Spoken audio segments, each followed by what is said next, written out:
1장 15절에서부터 23절까지입니다. 에베소서 1장 15절에서부터 23절입니다. 이로 말미암아 주 예수 안에서 너희 믿음과 모든 성도들이 향한 사랑을 나도 듣고 내가 기도할 때에 기억하며 너희로 말미암아 감사하기를 그치지 아니하고 우리 주 예수 그리스도의 하나님 영광의 아버지께서 지혜와 계시의 영을 너희에게 주사 하나님을 알게 하시고 너희 마음의 눈을 밝히사 그의 부르심의 소망이 무엇이며 성도 안에서 그 기업의 영광의 풍성함이 무엇이며 그의 힘의 위력으로 역사하심을 따라 믿는 우리에게 베푸신 능력의 지극히 크심이 어떠한 것을 너희로 알게 하시기를 구하노라. 그의 능력이 그리스도 안에서 역사하사 죽은 자들 가운데에서 다시 살리시고 하늘에서 자기의 오른편에 앉히사 모든 통치와 권세와 능력과 주권과 이 세상뿐 아니라 오는 세상에 일컫는 모든 이름 위에 뛰어나게 하시고 또 만물을 그의 발 아래 복종하게 하시고 그를 만물 위에 교회의 머리로 삼으셨느니라. 교회는 그의 몸이니 만물 안에서 만물을 충만케 하시는 이의 충만함이니라. 아멘. 어제는 성도는 어떤 존재인가 우리가 한번 살펴봤어요. 성도는 하나님의 일방적인 주권으로 이미 창세 이전에 택했다라고 했습니다. 택했다. 택한 이유는 계획이 있다고 했어요. 그 말은 다른 말로 그 사람이 소명이 있다고 그랬습니다. 내가 소명을 바르게 이해하지 못하면 그만큼 방황하는 시간이 길어질 수밖에 없지. 하나님께서 택하셨기 때문에 하나님 우리를 계획하시고 인도하세요. 우리가 막 살아도 좋다라는 의미는 아니라고 제가 말씀을 드렸어요. 하나님이 우리를 향한 계획이 있으시니까 하나님이 다 알아서 하시겠지. 그러면 이제 고생길만 더 길어지는 것 뿐이다. 그렇게 말씀을 드렸습니다. 그리고 모든 일은 하나님의 주권, 즉 당신의 결정대로 일을 계획하신다. 근데 이 말을 그냥 얼핏 들어보면 하나님의 횡포, 하나님의 전횡 뭐 이런 단어처럼 들릴 수 있겠지만 우리 주님이 이 우주, 이 모든 피조물의 창조주세요. 창조주가 당신의 뜻에 따라 결정할 수 없다면 그건 더 이상 창조주가 아니죠. 창조주가 누군가의 눈치를 봐야 한다면 그 존재는 더 이상 하나님이 될 수 없는 거죠. 그래서 이 말씀은 반감을 가질 것이 아니라 오히려 감사와 찬양과 영광을 올려드려야 할 말씀입니다. 나라는 이 자그마한 인생과 나를 둘러싼 여러 가지 주변 스토리, 이 모든 것들을 하나님은 계획을 가지고 계신다. 최선에서부터 최악까지 모든 변수에 대한 당신의 계획, 강구책이 있으시다. 우리는 그것을 믿어야 하고 성경은 그것을 증거하고 있다. 이렇게 얘기를 하는데 이어서 이제 그 유명한 바울의 기도가 나옵니다. 바울이 에베소 교회 교인들을 향해 너희들을 이렇게 기도하기를 원합니다. 너희들이 이제 신분이 이렇게 되었고 신분이 성숙했으니 이제 기도를 할 텐데 난 너희들이 이렇게 기도하기를 원한다 라는 사도 바울의 기도의 내용과 이렇게 기도하라는 사도 바울의 권면 그리고 예수 그리스도 그리고 교회는 과연 어떤 존재인가 이것도 역시 내용이 워낙 방대하고 깊어서 약 15분에 걸친 이 짧은 시간에 다 다룰 수는 없지만 다루는 데까지 다뤄보도록 하십시다. 자, 16절입니다. 내가 기도할 때 기억하며 너희로 말미암아 감사하기를 그치지 아니하고 17절 말씀이 중요합니다. 우리 주 예수 그리스도의 하나님 영광의 아버지께서 지혜와 계시의 영을 너희에게 주사 하나님을 알게 하시고 뭘 기도하느냐? 사도 바울이 지금 뭘 기도하느냐? 너희들이 하나님을 알기를 원한다. 하나님께서 지혜와 계시의 영 다른 말로 성령 하나님이죠. 성령 하나님의 능력으로 인해 너희들이 하나님을 알기를 원한다. 가장 첫 번째 기도 제목으로 하나님을 알기를 원한다. 그만큼 중요하다는 겁니다. 사실 이것 외에는 우리 기도 제목은 다 버려도 좋을 만큼 이 기도 제목이 우리 기도 제목의 우선순위에 올라가야 할 문제이기도 합니다. 호세아에서 이렇게 이야기하잖아요. 오라 우리가 하나님을 알자. 하나님을 알자. 이스라엘 공동체의 비극, 이스라엘 공동체의 안타까움, 역시 우리 인생의 비참함. 내가 예수를 믿어도 왜 이렇게 내 삶이 고달프고 왜 이렇게 어려울까? 하나님을 알지 못하는 것이 가장 큰 원인입니다. 하나님은 오늘도 우리에게 당신을 알려주고 싶어 하세요. 그 근거가 뭐예요? 예수 그리스도죠. 예수 그리스도를 통해 이미 당신을 완벽하게 계시하셨죠. 그렇지만 하나님이 당신을 계시하시고 알려주셨어도 우리 눈에는 다 안 보이잖아요. 그래서 이 기도가 필요하다라고 얘기해요. 어떤 기도요? 지혜와 계시의 영을 나에게 주사 하나님을 알게 하옵소서. 하나님이 어떤 분인지 저는 알고 싶습니다. 주님이 과연 누군지 저는 알고 싶습니다. 사도행전 9장에서 사도 바울이 던졌던 질문이 있어요. 주여 누구시니까? 이 질문은 사도 바울에게만 해당되는 것이 아니라 우리도 역시 일평생에 걸쳐서 끊임없이 물어야 하고 끊임없이 기도해야 하는 내용이에요. 기도의 내용과 기도의 수첩 위에 가장 먼저 올라가야 할 내용입니다. 이것에 대한 이해가 우리 가운데 하나 둘씩 이렇게 쌓여가지 않으면 우리는 돌아가는 모든 상황을 바라보며 하나님을 오해할 수밖에 없어요. 그 가운데는 냉소적인 시선도 있을 수 있고요. 하나님 포기할 수도 있고요. 청년들과 주중에 이야기를 하다 보면 어제도 한 청년이 그런 이야기를 하더라고요. 하나님은 이런 부분에 있어서 저를 외면할 줄 알았는데 그게 아니었다라고 이야기를 합니다. 굉장히 단면이죠. 단편이에요. 조각이죠. 그 외에 내가 하나님을 향해 오해하고 왜곡되고 인식하고 있는 것들이 얼마나 많이 있는지 몰라요. 말씀을 통해 그것들을 자꾸 깨가는 작업이 신앙이잖아요. 그러니까 사도 바울은 이걸 알았던 거예요. 그래서 에베소 교인 가운데 기도 제목이 이것밖에 없겠습니까? 얼마나 다양하고 중요한 제목이 많이 있겠습니까? 교회 공동체 안에 기도 제목이 많죠. 그렇지만 사도 바울은 나는 지금 너희를 위해 이렇게 기도하는데 너희가 하나님을 알게 되기를 원한다. 난 지금 이 기도의 제목으로 너희를 위해 기도하고 있다. 그 이야기는 가장 중요하다라는 이야기입니다. 하나님이 어떤 분인지 알게 되면 우리의 삶의 영역이 달라지게 되는 것 같아요. 삶, 인생, 환경 이런 모든 것들에 대해서 눈이 떠지기 시작하는 거죠. 담대해지기 시작해요. 그래서 이어서 뭐라고 얘기를 하느냐? 18절 너희 마음의 눈을 밝히사 그의 부르심의 소망이 무엇이며 성도 안에서 그 기업의 영광의 풍성이 무엇이며. 여기는 하나님을 알게 하고 영광의 풍성함 이렇게 따로 떨어져서 따로 기도 제목이 있는 것 같지만 다 같은 말이에요. 하나님을 아는데 당연히 나의 소망, 부르심의 소망, 나를 왜 부르셨나? 내가 이 땅에서 무엇을 해야 하나? 하나님을 아는 동시에 우리 가운데 자연스럽게 자연 발생적으로 일어나는 하나의 사건이 되는 거죠. 하나님을 만나고 알게 되면 거기서 하나님 저를 왜 부르셨습니까? 이 환경 가운데 왜 부르셨습니까? 왜 저를 이 집안 속에서 태어나게 하셨습니까? 하나님 왜 저를 이 고난 속에서 허락하십니까? 모든 궁금증들이 이 안에서 해결되는 거죠. 하나님이 어떤 분인지 알게 되면 신자, 즉 성도의 정체성이 생기기 시작하고 내가 지금 이 상황 가운데 왜 들어와 있는지에 대한 정체성이 생기기 시작하는 거예요. 소명이, 비전이, 꿈이 진짜 거기서 시작되는 거죠. 하나님이 비전이잖아요. 하나님이 소망이거든요.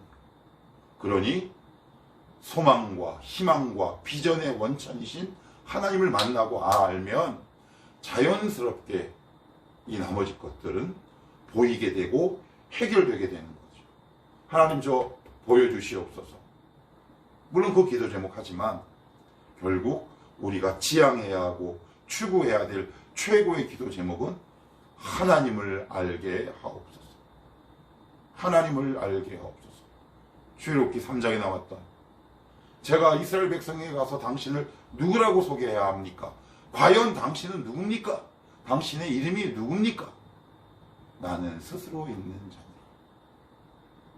근데 지금은 그 하나님이 예수 그리스도를 통해 우리에게 완전히 계시하셨다. 완전히 계시하셨지만 우리는 인간인지라 죄인인지라 그것을 온전히 이해 못한다. 그래서 우리의 기도가 필요한 거예요. 하나님 오늘도 지혜와 계시의 영을 주사 하나님을 하나님답게 만나고 알게 하옵소서. 여기서부터 내가 이 땅에서 왜 사는지, 내가 이 교회에서 무엇을 해야 하는지, 나를 왜 이 직장에 보내셨는지, 나를 이 가정 속에 왜 두셨는지 그때 이해가 되고 납득이 되기 시작합니다. 때로는 납득이 안 되더라도 그 위를 덮으시고 그 문제 위에 계시는 하나님을 볼 때 납득되지 않더라도 이겨낼 수 있는 힘들이 우리 가운데 생기기 시작해요. 하나님 지혜와 계시의 영을 저에게 주옵소서. 하나님을 알게 하옵소서. 하나님 과연 당신은 누구십니까? 제가 인격적으로 만나고 알게 하옵소서. 그게 바로 사도 바울의 제1기도 제목인 동시에 에베소 교인을 향한 사도 바울의 첫 번째 기도 제목이었다. 그때 어떤 일들이 우리의 삶 속에서 펼쳐지느냐? 18절 소망이 무엇인지 알게 되는 거고 그 기업의 영광의 풍성, 하나님이 주시는 다양한 선물이 얼마나 풍성하고 놀라운 것인가를 알게 되는 거죠. 하나님은 우리를 향해 오늘도 마음이 활짝 열려 있어요. 우리가 하나님을 향해 가장 오해하고 있는 것, 저도 역시 현재 진행형인지 몰라요. 오해하고 있는 것들이 있어요. 하나님은 째째해 보여요. 참 째째합니다. 이것이 우리의 본심인지 몰라요. 우리 하나님은 너무 어렵죠. 뭐 하나 얻어내려고 하면 막 애걸복걸 해야 돼요. 근데 과연 그것이 성경에서 말하고 있는 하나님 맞는가? 이 질문 우리가 던져야 한다. 하나님은 풍성하신 분이시다. 그 기업, 그 선물, 그 은혜가 얼마나 풍성한지 난 너희를 통해 알기를 원한다. 너희가 좀 알았으면 좋겠다. 지금 사도 바울이 그 기도 제목을 하는 거죠. 20절에도 그의 능력이 그리스도 안에서 역사하사 죽은 자들 가운데 다시 살리시고 그래요. 그의 능력이 그리스도 안에서 역사하사 이렇게 말씀하고 있는데 특별히 20절에서 19절 초후반부에 보시면 그의 힘의 위력으로 역사하심을 따라 믿는 우리에게 베푸신 능력의 지극히 크심, 우리에게 베푸신 은혜가 얼마나 큰 것인가 하나님을 알게 되면 자연스럽게 깨닫게 되고 알게 됩니다. 제가 조금 전 말씀드렸던 것처럼 째째하고 옹졸한 하나님이 아니라 우리 하나님은 위대하고 얼마나 크신 하나님인가, 이 모든 것들 내가 오해하고 왜곡되고 인식하고 있는 이 모든 하나님에 대한 인식들이 하나님을 깊이 알게 되면 될수록 내가 알게 되는 거죠. 그래서 우리는 이런 질문을 던져야 해요. 내가 알고 있는 하나님이 과연 옳은가? 내가 알고 있는 하나님이 과연 단가? 우리 이 질문을 던질 수 있어야 하거든요. 그런데 우리는 때로는 그 인식의 틀에서 벗어나지 않죠. 내가 그동안 경험하고 만난 하나님이 최고 지선으로 생각해요. 그러니 어떡합니까? 하나님이 그 틀을 깨실 수밖에 없죠. 그 틀을 깰 때 우리 영혼의 진동이 일어나요. 더 알려주고 싶다 그랬잖아요.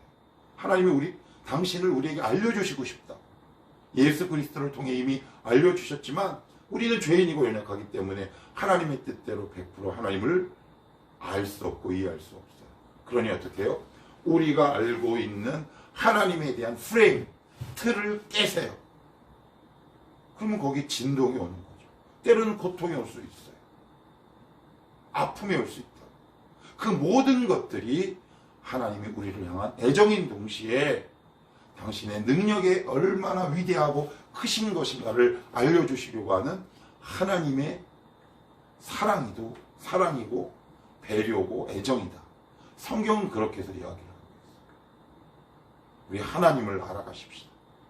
오늘도 우리의 기도 제목 속에 하나님을 알고 배우게 하옵소서.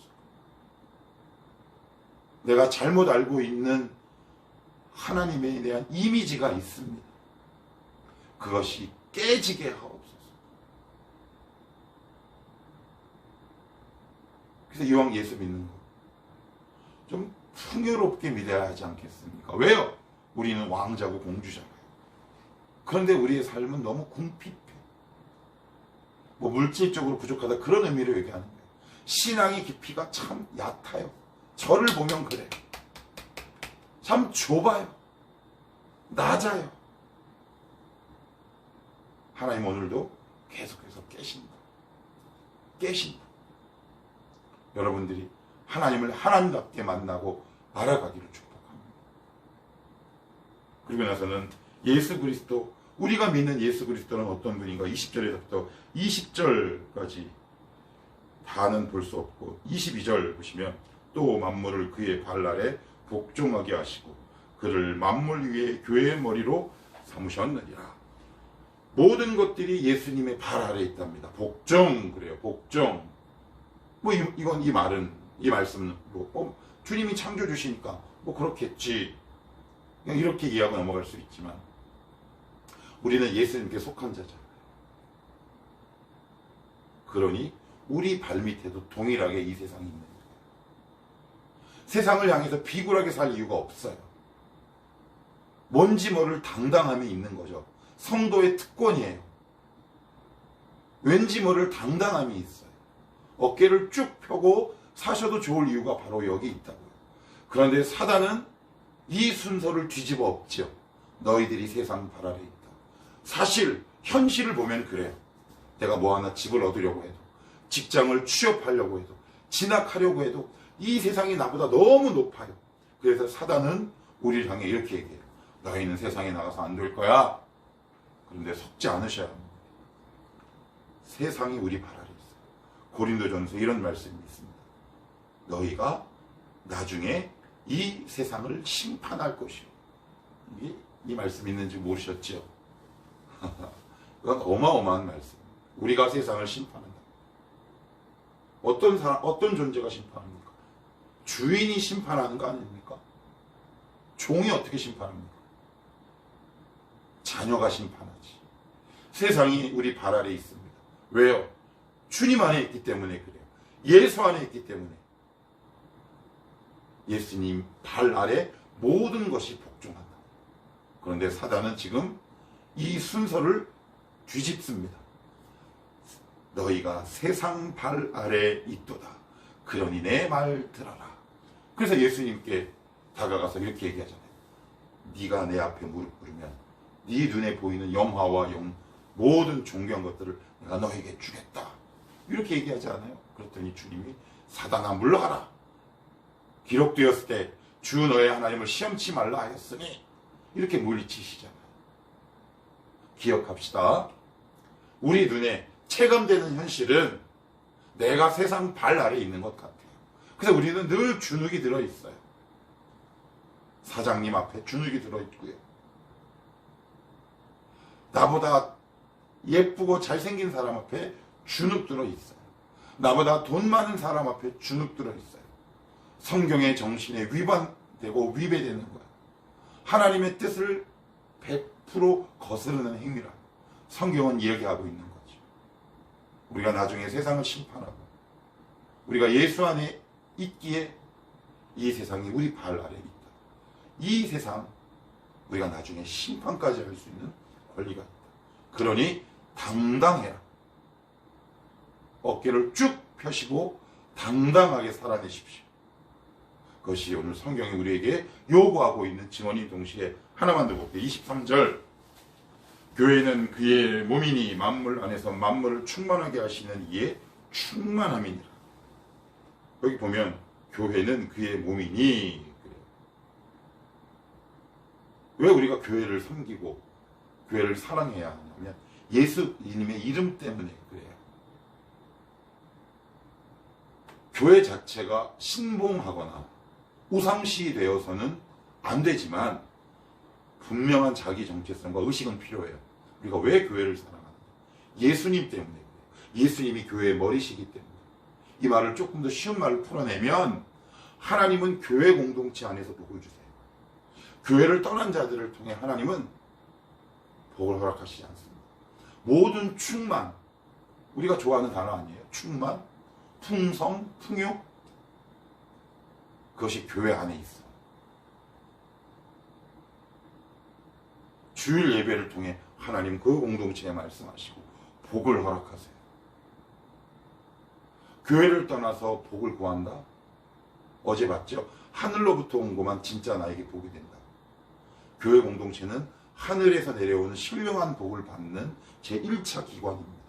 하늘의 기관이에요. 그러니 여러분들은 주님의 몸된 교회를 절대로 떠나시면 안 돼요. 주님의 몸된 교회를 떠나는 순간 우리는 마귀의 밥으로 전락해버립니다. 교회 공동체를 사랑하십시오. 그것이 주님을 사랑하는 것. 교회를 위해 눈물을 흘려 기도하십시오. 그것이 주님의 마음을 여는 비결. 교회를 위해 헌신하십시오. 오해하지는 마세요. 세상 일 다 버리고 직업 다 버리고 그런 의미로 하는 거 아니에요. 제 스타일 아시잖아요. 교회를 위해 눈물을 흘려. 왜요? 교회는 하나님이 이 땅에 당신의 복을 공인하고 공식적으로 주시기로 작정하신 제1차 하늘의 기관이기 때문에 그래요. 그래서 교회를 사랑하는 자가 안 될 수가 없어요. 교회를 사랑하는 자의 인생이 굽어질 수 없다고요. 교회를 사랑하는데 하나님이 그 위에 복을 주시지 않겠습니까? 주님의 몸을 사랑하는 건데 교회 안에 공동체의 지체를 위해 누군가에게 때로는 구제의 손길을 내밀기도 하고 때로는 누군가를 위해 아파하면서 기도해 보기도 하는 것, 이 모든 일련의 일들이 교회를 사랑하는 거죠. 교회를 위해 여러분들이 눈물을 흘려주셔야 합니다. 그래야 여러분이 정말 복을 받아요. 교회는 그의 몸이니 만물 안에서 만물을 충만케 하시는 이의 충만. 이 교회 안에서 하나님이 한 개인의 인생을 충만하게 하십니다. 한 가정을 충만하게 하십니다. 그 교회는 그런 곳입니다. 목사 때문이 아니라 예수님 때문에 그래요. 예수의 이름이 선포되는 곳이기 때문에. 그러니 여러분 교회를 조금 더 사랑하십시오. 그래야 하나님의 충만케 하시는 충만이 여러분 가정, 여러분 기업으로, 때로는 여러분 영혼 속에 스며들어가 아, 내가 교회 사랑하기를 참 잘했구나. 이런 고백이 여러분 영혼 가운데 나오게 될 겁니다. 하나님, 이 교회를 사랑하는 마음이 내 안에 있게 하옵소서. 오늘도 이 기도가